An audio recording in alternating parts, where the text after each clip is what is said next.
Bonjour, je suis ravie de vous retrouver pour cette nouvelle vidéo. Je suis Charlotte Renard, vétérinaire conseil pour Direct Vet. Alors on me demande souvent, j'ai un chat qui ne sort jamais, dois-je quand même le traiter contre les puces? C'est une très bonne question, effectivement. Il s'agit de savoir si un chat d'intérieur peut quand même attraper des puces.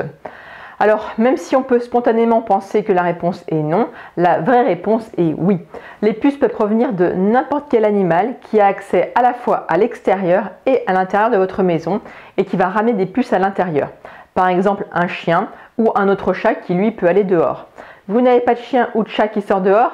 Alors réfléchissez bien. En fait, c'est vous qui êtes l'animal qui entre et qui sort dehors et qui peut donc ramener des puces à l'intérieur. Vous pouvez en effet aisément transporter des puces sur vos bas de pantalon, sous vos chaussures, des puces à n'importe quel stade de leur développement. Adultes, larves ou œufs. Les puces adultes sont attirées par la chaleur, donc en général, si vous passez à proximité, elles n'hésiteront pas à vous sauter dessus. De la même manière, les puces sont d'incroyables voyageuses et elles peuvent sauter jusqu'à 100 fois leur propre hauteur.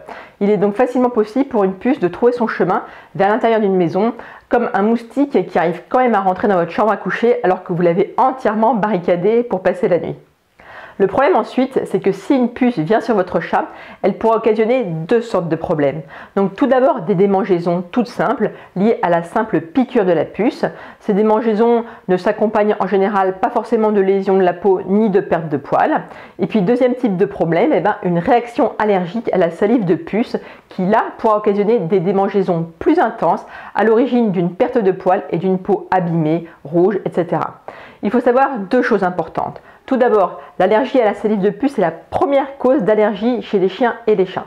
Deuxième chose, une seule piqûre suffit pour provoquer une réaction allergique.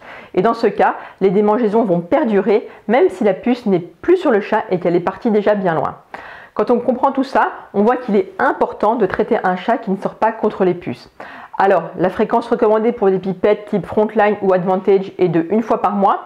Mais si vous avez un chat d'appartement, vous pouvez espacer un petit peu et vous dire que vous le faites tous les mois et demi du printemps à l'automne. Et puis tous les 2 mois en plein hiver, de novembre à février, quand il fait bien froid par chez vous. Voilà, cette vidéo est terminée, j'espère qu'elle vous a plu. N'hésitez pas à la liker et à la partager sur les réseaux sociaux. N'oubliez pas aussi que je vous offre en téléchargement mon manuel des premiers secours pour chats et pour chiens. Pour cela, rendez-vous sur mon blog https://blog.direct-vet.be/inscription. Je vous dis à bientôt et en attendant, n'oubliez pas, les animaux sont notre équilibre, alors protégeons-les. Ciao!